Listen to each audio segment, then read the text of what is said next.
के अध्यक्ष ने ख्वाजा मोइनुद्दीन चिश्ती की दरगाह में ये कहा है कि यह महादेव का मंदिर है और जिस तो अजमेर दरगाह के खिलाफ जो कोर्ट में पिटीशन डाला गया उसके जो है आपको अपोज करते हुए अजमेर दरगाह के मेंबर्स ने भी ठोस सबूत मीडिया के सामने कुछ इस तरह बताया।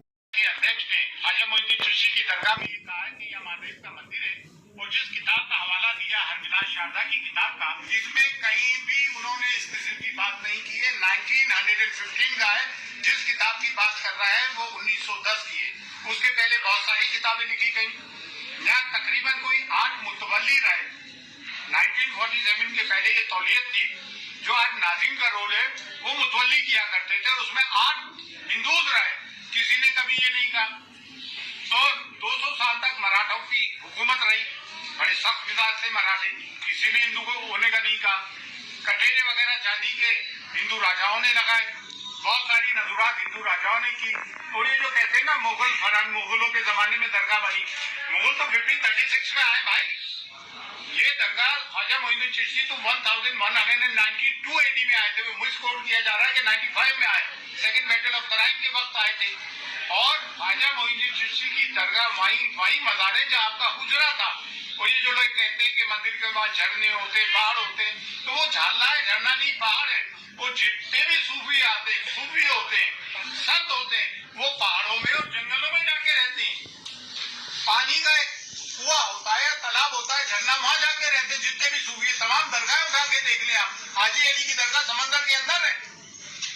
साबिल बाग की दरगाह ले ले करिए, रुड़की में गंगा बह रही है वहां से। तो आप ये कहना कि वो झरना है तो मंदिर होगा। होली मक्का में जमजम है, पानी है जो जमीन से फूटता है पानी। तो पानी से धर्म का, मजहब का ताल्लुक रहा है, ये सब झूठी बात है। और दूसरी बात ये कि राजा रहे, महाराजा रहे, मुगल काल के भी 400 साल के पहले की बनी हुई दरगाह है। एक क्रिमिनल आदमी जिसकी हमने 1 अक्टूबर 2024 को SP साहिबा को एक रिपोर्ट दी, उसकी क्रिमिनल एक्टिविटीज बताई। 2 साल से वो तड़ी पार रहा दिल्ली में, आप उसको एंटरटेन कर रहे हैं। जबकि places of worship act 1991 exclusively ये बात कहता है कि जो भी सिर्फ बाबरी मस्जिद को छोड़ के जितनी भी रिलीजियस प्लेसेस है, चाहे वो किसी भी धर्म जाति की हो, मस्जिद हो, दरगाह हो, गुरुद्वारा हो, मंदिर हो, कुछ भी हो, उसकी स्थिति वही रहेगी जो 1947 के पहले जो स्टेटस को था। ये चीफ जस्टिस ऑफ इंडिया जो रिटायर हुए, क्या नाम था, चंद्रचूड़, उन्होंने ये गलती की कि मथुरा और काशी वाले मामले को, उसको ये एक्ट को इम्प्लीमेंट करना चाहिए था। उन्होंने पेंडोरा बॉक्स खोल दिया। अब आए दिन की ये चीजें होगी। सब में बड़ी बात यह है कि ख्वाजा मोइनुद्दीन चिश्ती की दरगाह कम्युनल हार्मनी का, सांप्रदायिक सौहार्द का, डाइवर्सिटी का, यूनिटी एंड डाइवर्सिटी हम चैप्टर पढ़ते हैं स्कूल्स में, टेक्स्ट बुक्स में होता है। कम्युनल हार्मनी का, प्लूरलिज्म का प्रतीक है, जिसकी कॉन्स्टिट्यूशन कसम खाता है। वो कॉन्स्टिट्यूशन अगर इम्प्लीमेंट होते हुए देखते हो तो आप सूफियों की दरगाह में देखते हो। हमारे 2 देगों में जो अकबर आदम और जागीर की देग है, वहाँ मीठा ज्यादा बढ़ता है, प्याज लहसुन भी यूज नहीं होते। और इन्होंने जो है गवर्नमेंट पार्टीज को वो दिए notification, archaeological survey of India ASI, जबकि ASI का यहाँ कोई रोल ही नहीं है।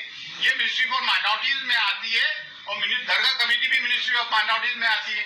और तीनों विंग जो है गवर्नमेंट के हैं। वो दरगाह ख्वाजा साहब एक्ट 1955 इनेक्ट हुआ 1950 में। 1949 में जस्टिस गुलाम हसन जो सिटिंग जज थे, उन्होंने रिपोर्ट पेश की, उस इंक्वायरी के आधार पर ये आया। 2002 में JPC फॉर औकाफ बना, जिसमें संगप्रिय गौतम चेयरमैन थे, बीजेपी के जनरल सेक्रेटरी थे, जिसको कि मैं अटेंड करके आया था। उस वक्त भी मैं अंजुमन का सेक्रेटरी था, कि साहब प्रेसिडेंट थे, कलीमुद्दीन साहब भी वाइस प्रेसिडेंट थे, आजम मौलवी साहब हमारे ये नायब सदर रहे अंजुमन के। उस वक्त भी हम बहस करके आए थे। JPC की फाइंडिंग्स में कहीं नहीं है, ज्वाइंट पार्लियामेंट्री कमेटी की। एक आदमी कहीं से उठ के आता है, पूरे